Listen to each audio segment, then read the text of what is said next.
Welcome to the Advantage Podcast, a monthly unscripted conversation with host David Ashcraft and top leaders impacting our world. Created by pastors for pastors to strengthen our leadership and expand our knowledge and influence. Hey, well, I'm happy to have with me for the Advantage Podcast today, Shawn Williams. Shawn, thank you for joining us today. I appreciate it so much. David, pleasure to be here. Great to be with everybody. And for those of you that don't know Shawn is actually just the newly crowned, anointed, appointed, whichever word you want to use, new senior pastor at Willow Creek Community Church in Chicago. And so it's a privilege to have Shawn with us. And for those of you that don't know Shawn, tell us a little bit about your background so we have a feel for who you are. And then we'll talk about your experience at Willow over the last several years. But Sure. Been in ministry about 3 years now. Cut my teeth in ministry coming out of Bible college. I went to grad school at Wheaton College out in the Chicagoland area, so it pulled me out to Chicagoland and got connected to a church called Community Christian Church. Lead pastor's Dave Ferguson, and they took a chance on a really green college student, honestly, and jumped into the student ministry there and really fell in love with the church, fell in love with Dave and his leadership, the mission of the church, and really it captured my heart and was able to serve God there for almost 15 years was there. Played a variety of roles there. Yeah, and can I just say, what a great experience for you to have there. I think the world of Dave and what they're doing there at Christian Community Church. And just very cool for you to be able to do that. And any takeaways that you'd say you learned most, or things that, or I guess it could be it just shaped you as a leader, but any takeaways from there? Yeah, I mean, Dave's a world-class leader and a world-class human. He's just an amazing guy. And feel very, very fortunate to be a 22-year-old guy that got to learn leadership in that environment. Just feel very good by that. But Dave's got a really high apostolic gifting. And so learned a lot about really what it looks like to start new things and to take new ground for the kingdom. And so we were really on the front end of the multi-site movement. Yeah. So this was back late 90s, early 2000s. And so I think when I got to the church, we were a church of 2 locations. When I left in 2015, we were a church of 13 locations. And so that's great. So much just about how do you create an environment of reproduction really at every level. And that's good. Very. I've had the opportunity. I've known Dave for a while, but we've connected more so in the last couple of years. And so actually one of our podcasts for The Advantage, Dave and I kind of did a debate on, is it church planting? Is it multi-site? And the advantages, disadvantages of both. And we kind of landed on, we're both after the same thing and there's no right or wrong. Well, I think there is a right answer, but there's really no wrong answer. And so, so fun that you had that experience. Oh, so from CCC, where did you go from there? Well, my brother-in-law is a guy by the name of Judd Wilhite, who leads a church called Central Church out in the Las Vegas area. And so he called me in the end of 2014 and said that he finally had a role that he felt like was a good fit for me. And so invited me to join him and the team out in Vegas. And candidly, just the opportunity to work with him. He's been a mentor for me for most of my life. And the opportunity to serve alongside of him and be with family was such a amazing opportunity. So I don't know that I would have left community for any other opportunity in the world, but to go serve with family was a true gift. And so my wife and kids and I, we moved out to Vegas in 2015 and we're there through 2019. So almost 5 years in Vegas, and loved our time at the church. Central Church is an amazing church. Judd's an amazing leader. Learned a lot there. Vegas, come to find out, quite a different environment, I would think. So it's a very different environment, and I loved it in so many ways. I loved it from a ministry perspective. It was pretty hard on my family. I would think. So finally made the decision to move back to the Midwest in 2019. So real quick, what was your role there at Central then? I did 2 things. I was hired as the executive pastor of leadership development, which candidly, David, I should have asked what that meant before I said yes to the role. But I knew I was going to be a teaching pastor. I was going to do 15 to 18 weekends a year, and then I was going to help us with leadership development. When I got to Central, I reported to the executive pastor, and I asked him, so what do you mean by leadership development? And he said, we've always had in our heart to create a ministry training school, like a college level ministry training school. And so I had never done anything like that, but started rubbing shoulders with churches who had done works like that and learned a lot from what other people had done. And so we created our own kind of version of that and launched it maybe about a year after I got there. And it was really, really fun to see that take shape. And they're still running real strong today, doing great. That's good. That's cool. Now, you said you came back into Chicago area 2019. Yeah. Did you know what you were going to come back to? And that had to be a hard decision. It sounds like from what you're saying, it was mainly for family and just the good of the family and things like that.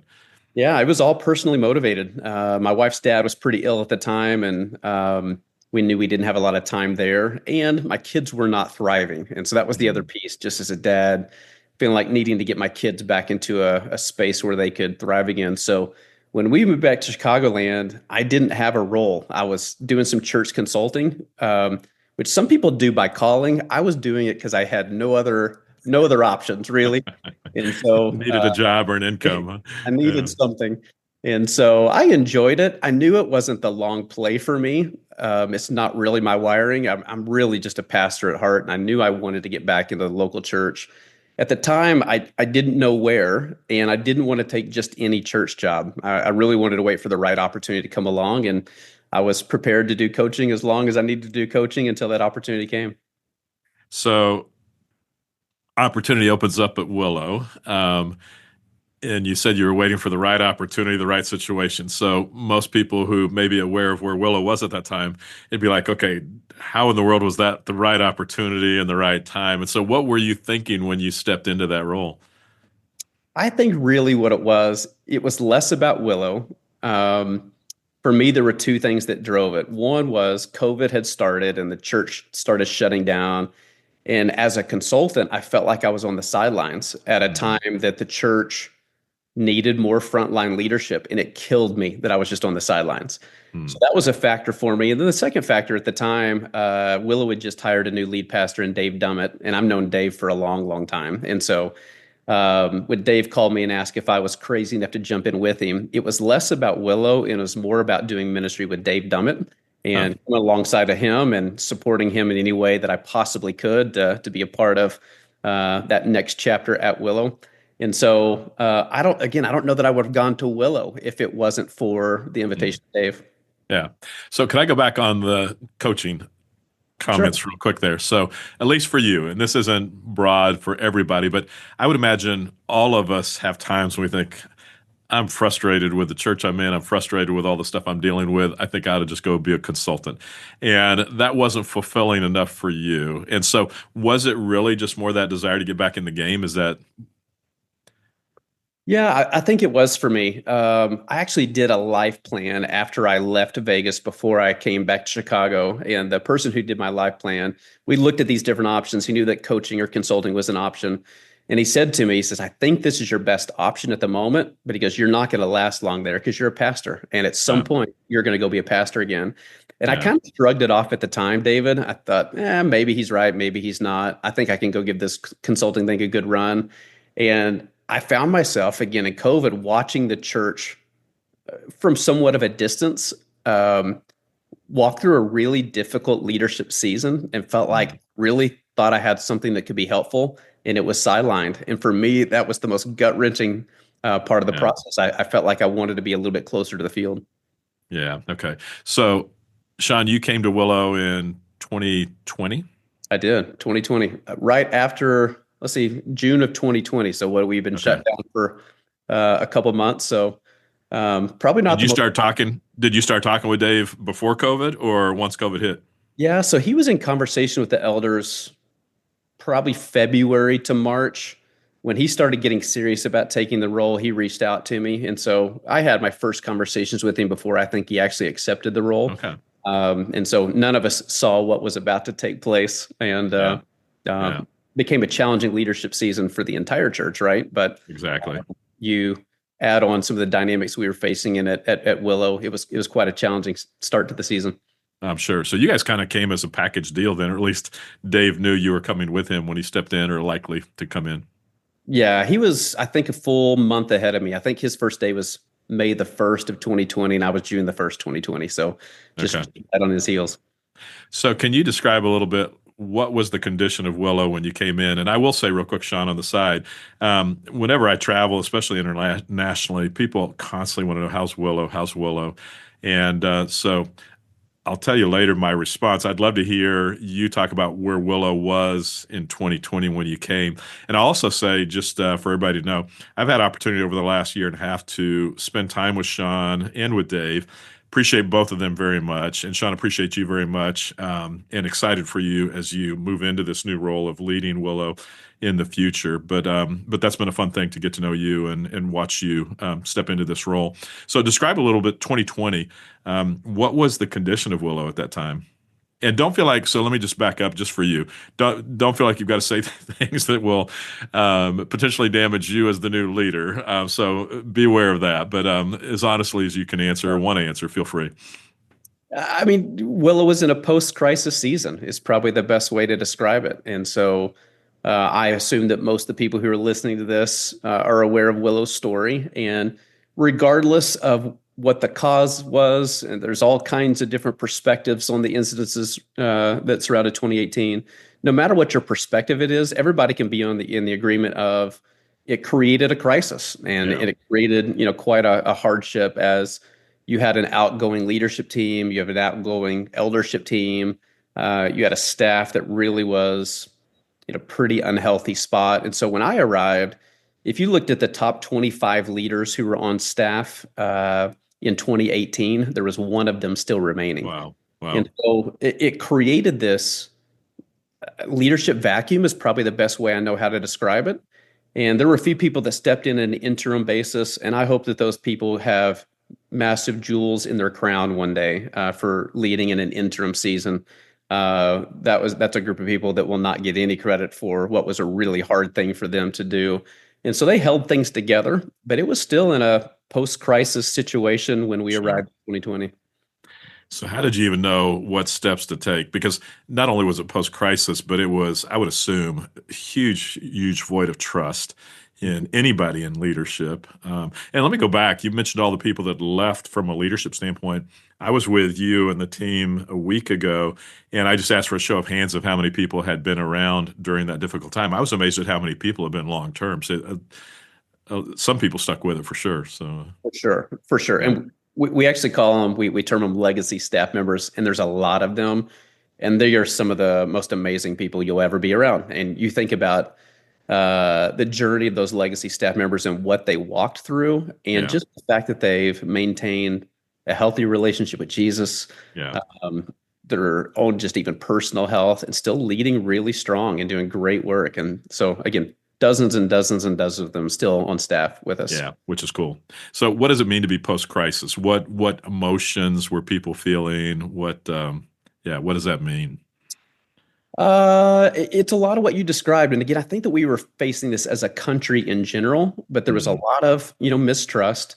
Like Dave's first weekend on staff was the weekend after George Floyd's murder, like his very first weekend that he's supposed to preach as the new pastor of Willow Creek Community Church, right?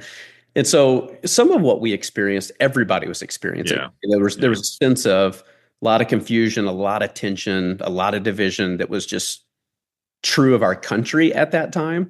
And then you just add the dynamics of what we had just been through as a church, and we experienced some of those things, I think, just to a magnified degree. And so the trust was really hard to be found.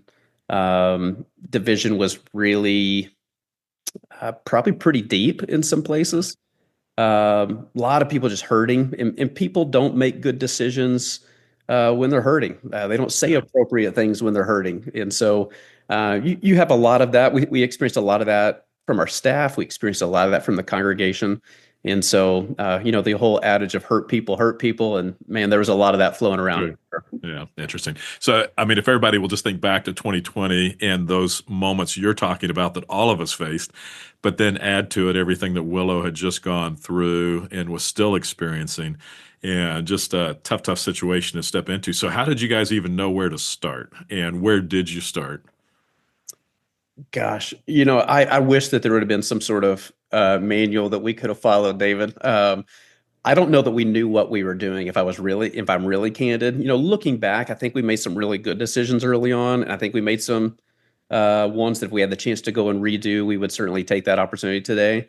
But there were a few things that we knew that were massive problems that had to be addressed immediately. And so a few things we knew. I knew in my interview process that Willow was still, I'd say, grossly overstaffed. Part of that was, over the years between 2018 and 2020, the attendance of the church had dropped, giving had dropped, but the church staff had not been right sized to the new realities. And part of that is because the interim leadership didn't want the responsibility to make those decisions because they weren't the ones that were going to set the vision for where you're going. And so how do you make those decisions not knowing where you're going? So I don't fault the interim leadership for not making those decisions.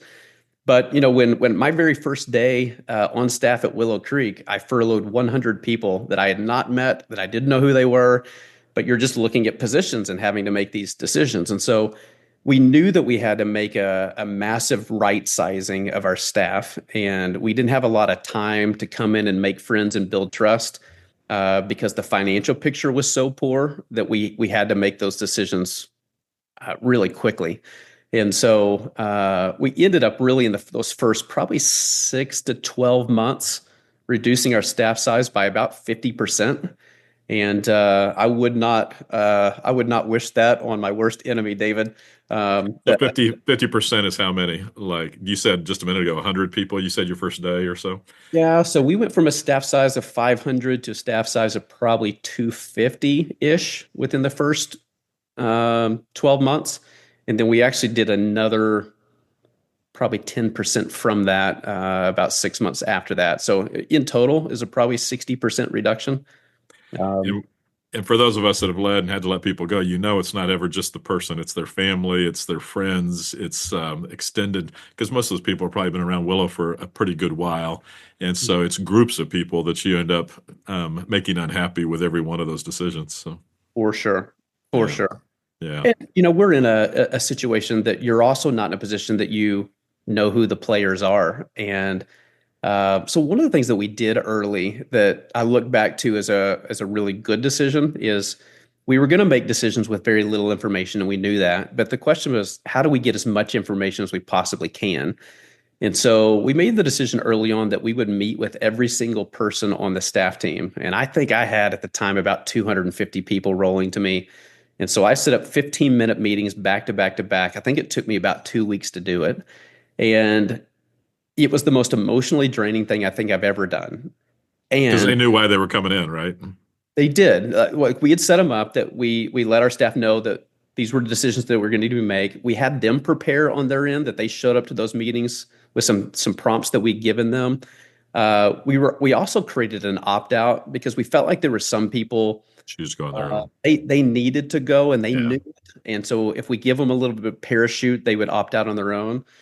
And so some of it was that it was their own decision making in it. They knew where we were now headed as a church. They were trying to decide, do I want to be a part of that future? Can I navigate this change that's ahead? Do I trust these new leaders?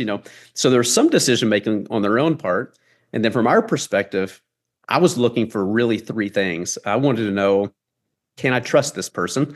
And it's a little bit of like the Malcolm Gladwell blink, that you're making this blink decision of, can I trust them? The second one is, did I think they could make the change from where we have been to where we were going? And maybe the third piece is, do I think they're healthy enough to do it? And so again, I have 15-minute meetings. You're trying to speed dating there, aren't you? Trying to get as much information as you possibly can to make the most informed decision you can, and you realize you're not holding all the chips. Like I'm making some really hard decisions affecting a lot of people with very little information. And I think looking back on it, David, we got some of the decisions right. We got some of the decisions wrong. There were people we kept that we probably should have invited into a new opportunity elsewhere, right? There were also people that we lost that we should have fought harder to keep. And then there were people we kept and we put them in the wrong seat, right? And so there were a lot of decisions that we made. And again, I don't know what the percentage is that we got right, but we definitely had to do a course correction probably 6 to 12 months later that finally allowed us to stabilize the direction we were headed. Yeah, wow. So where was the board in all this? Were they supportive of you? And where was the congregation? Were they supportive, or were they mad at you from the beginning? But probably both and the board was very supportive. Like the board knew that these changes needed to happen. For us, we were also changing our model of ministry. The Willow at the time had 7 locations. All the locations were pretty autonomous in how they functioned, Yeah. and the elders really wanted us to bring those locations back together in a more aligned central model. And so all the shift was happening at the same time. We shifted the model so that when we made the staffing decisions, we're populating the new reality. And so Yeah. the board was behind it. The board actually commissioned us to do that work. And so I always felt Did you like know that was going to be part of it coming in? I did know that the staff reduction was a part of what was ahead. I don't And know did that you know? Did you know the multi-sites were going to change models I when you did. came in? Okay, all right. So I was hired into the new reality, and I was Yeah. probably the first one hired into the new reality. And so I was one of the very few people who didn't experience a massive job change. Okay. And so everybody else experienced a massive, massive job change. But we definitely had the support of the board through it all. And we had some staff support. Some of the staff, like right out of the gates, were so supportive, gave us trust when we hadn't earned it. Because they didn't know you guys from They Adam, did. really. Yeah. Yeah, I heard Groeschel say one time that he said sometimes trust can be given and distrust is earned. And I think that's a fascinating perspective because a lot of times we think about trust has to be earned, and we hadn't earned it yet. And some people chose to give it to us anyway, and that helped us go so much further faster with that group of people who were willing to, I think, take a risk on us at some level. And then I'd say there's a percentage of the congregation that gave us the same, that extended trust to us when we had not yet earned it. And there's a percentage of the staff and congregation that was the opposite. And so you felt like you had some pretty serious headwinds and you're swimming upstream. And so you have a little bit of both. Maybe a lot more of the opposing voices early, but over the course of time, those became less and less. So, Shawn, and again, feel free to share details or not. You mentioned that the attendance had dropped way before you guys came in. And so my guess was Willow at 25,000 or so at its high point before everything happened? Is that kind of where they were? Are you comfortable sharing how low it got? And don't feel like you have to. I mean, we can. The challenge again, because of COVID, You didn't know. we didn't know. And so we were making a best educated guess as we could, but we didn't really know. We were one of the last churches to reopen. And a lot of people thought that was a political statement by us. The truth is we were making so many changes. I don't know that we could have done church at 7 locations. And so It almost worked better not to have to. Yeah.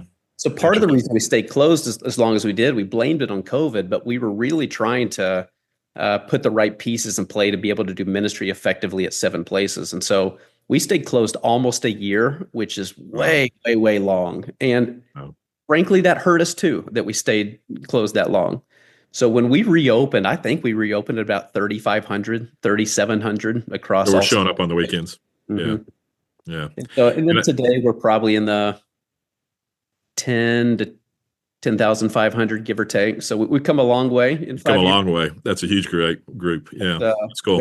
When we reopened, it was slim.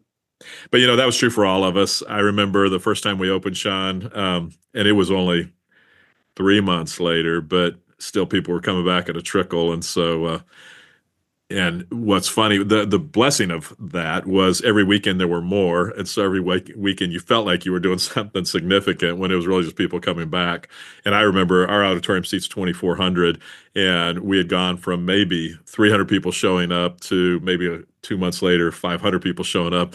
And the team's like, we're going to have to add chairs. And it's like, we don't have to add chairs. We've got 2,000 more to go before we add chairs. But it gave you a sense of excitement that something was happening. So, yeah. Yeah, amazing. And you guys didn't even have opportunity to know then if people were leaving because they were mad at you or they didn't come back. I mean, you just didn't know. So it's not like there was this new wave of people that left because you were shut down and you didn't know what was happening. Right. And candidly, I think that some people left because we were not reopened and they went to another church who had to come back up. And so there was definitely a lot of movement in that season. I'm sure. And finances stayed adequate during that time? No, I mean, we were I mean, we were nosediving financially, for sure when we arrived in 2020, but we were in a steady decline for the next few years. What's interesting is even prior to the crisis, you can go all the way back to 2017.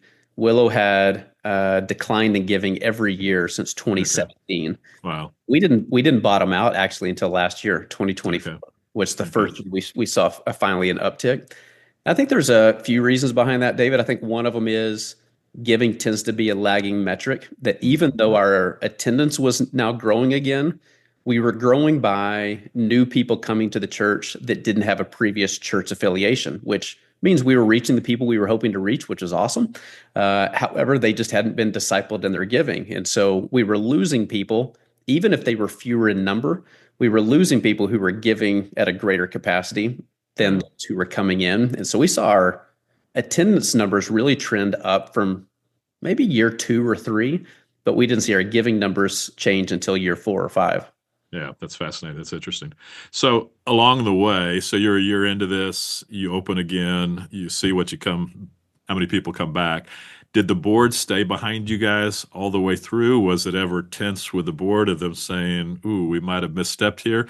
Or Ed, did you and Dave, were you guys as a team be able to stay close and all of that? Now I'm starting to ask you some real private questions. No, So it's again, really fine. I don't know that I'm going to be able to speak to the board questions as much, just because I wasn't the senior pastor at the time. yeah, okay, So all right, if you were asking Dave those same questions, he might give you a very different answer. And yeah, so, yeah. do I think that there were times where there was some tenseness? For sure. And there were on all of our boards, so I mean that's not all Yeah. that different. So yeah, And so I would imagine that's absolutely true.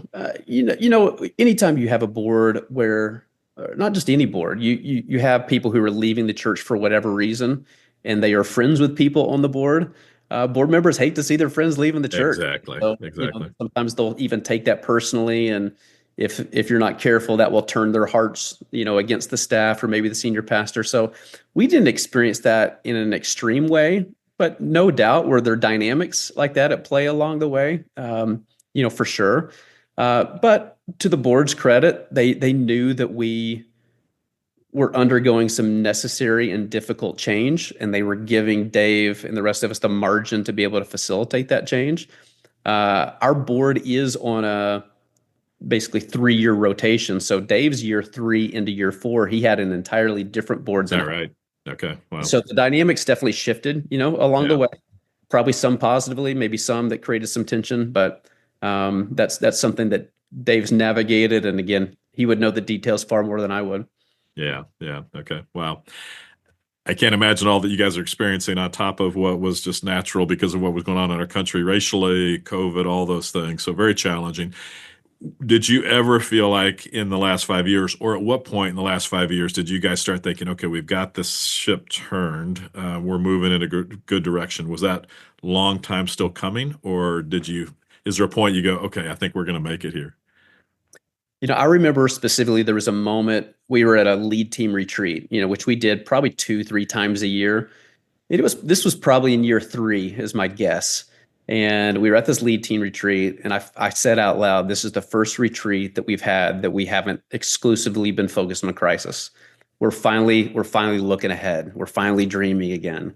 And it was not that everything had shifted, but just that fact itself felt like the wind shifted a little bit for us. Yeah. And it's not like we had strong momentum necessarily, but it felt like the wind was at least neutral, if not maybe slightly to our back. And it just felt altogether different than where we started. Yeah. And it's a great thing to start feeling that way. It's noticeable, isn't it? Oh, Yeah. game changing. Yeah. So, you know what I think I'm going to do, Shawn? I'm going to break this into 2 different conversations, and we'll keep talking. But because I would love for you to talk a little bit about how, from a vision philosophy standpoint of ministry, I'd love to talk to you about that. But we're kind of into the weeds right now. So let me ask you a couple more weed questions if I can, and then we'll move to the next phase. So you're taking arrows, you and Dave. I know you are, and I think we all know it because we either would see it or hear it. So how did you and Dave hang in there during this time, and how did it impact your families? Because it had to impact your families. I think what's interesting for me, David, is earlier on, it was definitely harsher criticism, but easier for me to receive.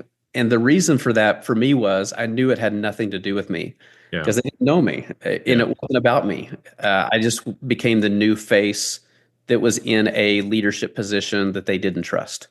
And Yeah. so whether it was a staff member or whether it's a congregant, I mean, I can't tell you how many rooms I was in that people would stand up and start yelling at you. And I'm like, I'm not sure what I said. I mean, I know I stepped on a landmine. I'm not sure what I did to step on the landmine. I'm not sure what I did to trigger what's happening at the moment. But I also knew it had nothing to do with me. And so early on, I actually felt like I could distance myself from it in a healthy way. Now, at the same time, when I say it's not about me, I also knew that I was 100% responsible for it. It's one of those things that I may not have caused it, but I'm now 100% responsible for it. And so it's not in any way being negligent to what was happening. I just didn't take it personally. I feel like I could go home and sleep well and come back and show up with a smile on my face the next day and just keep leading in the way I thought was best. What's fascinating is as time progressed. So go ahead. I was just going to say, what's interesting with that, Shawn. So I experienced that when I first came to LCBC, but it was a fraction of what you guys were dealing with. We had 150 people and it was rocky, but I didn't know the people. So I was okay with that. But what was different is I wouldn't feel it, but my wife, Ruth, would. And so she's much more sensitive than I am and caring and kind and all of those good things. And so she would feel it much more. She would hear the comments said, or she'd tell me, you don't have to run into these people in the grocery store. So I was dealing with that with 150 people. You're dealing with that with 4 and 5 and 6 and 7,000 people. So how did it affect your wife and your family and all this? I think for the most part, Lindsay will take her cues from me. And I don't want to say Lindsay was unaffected, but she wasn't. We've been in other ministry seasons that she's been affected a lot more than we were in that season. I'm also probably a little cautious as far as what I share with Lindsay. I won't share with her some of the really, really hard stuff because it's not something that I want her to carry. And I also think that there's been moments for me in ministry, David, that I've shared those types of things with her. I ended up getting resolution at somewhere along the way. Yeah. And you forget to bring her back up to speed. Yeah, she doesn't have the ability to do that. And so I'm cautious to share with her the really harsh critical stuff because it's generally not helpful for her. There was an article written about me. I don't know. I'd probably been at Willow for 9 months to a year. Somebody had asked a question in a Q&A, something regarding Bill. I responded to the question. And there were some bloggers and some article writers that wanted to express their opinion about it. And she obviously heard a win about that. That impacted her probably more than anything because we'd never been in a ministry role that the Christianity Today cares about what Shawn Williams is doing, And so that was the moment that we both realized that we're now in a very different environment. And the number of eyes and the level of scrutiny related to this environment is unique. And so it was a learning lesson for me in that. It was a learning lesson, I think, for her in that. But really, by and large, we navigated it in a pretty healthy way. I also think, David, I had a year where I was doing consulting. And so I would say I walked back into Willow with very fresh legs, where a lot of people felt like they'd just run a ministry marathon. Right. And I felt like I had pretty fresh legs. And so that also probably allowed me to maybe take it at a higher degree or remain healthy a little bit longer. For me, it actually became harder the longer we were there. Criticism wasn't as strong. It certainly wasn't as volatile. But at some point you realize, no, they actually are angry with me. It's no longer about what somebody else. Can't blame it on somebody else. So. At some point, that was my decision, or that was a leadership move that I made. And so the criticism that gets really personal, that will impact me. And so, but I was thinking, Shawn, maybe COVID in some ways did you guys a favor because it allowed you to stay not as visible in the community, or for sure Lindsay, where people didn't know her, see her, and if they saw her, they didn't know who she was, and so that might have actually been a blessing in disguise too. But well, I'm glad your family came through this. I'm assuming I'm speaking for you. I'm glad they came through this in a healthy way, and they can be excited about the future as well. For sure. No, we're doing great. Yeah, good. So real quick, the transition between you and Dave seems like it's been very healthy from what I've seen. And it's something that's been talked about for a while. So it's not one of these surprise, oh no, somebody left, what's wrong? But it's one that was planned and orchestrated, I think, well. And so any descriptions you can give of that experience? And then I think what we'll do is we'll pause and jump into more philosophy conversation. But Great. Yeah. The conversation with Dave actually started a little while ago as he was just prayerfully considering what was next for him. And I don't want to share Dave's story. I'll let Dave share his own story. Yeah, that's good. The journey. But at some point he just came to the realization that he didn't think that God was calling him to be at Willow another 5, 10, 15 years. He felt very clear about what God was calling to Willow to do. And by God's grace, he was able to really help us through a really hard season and get us stabilized and get us healthy again. And he's done a masterful job at that. We will always be indebted to what Dave and his leadership provided for us over the last 5 years.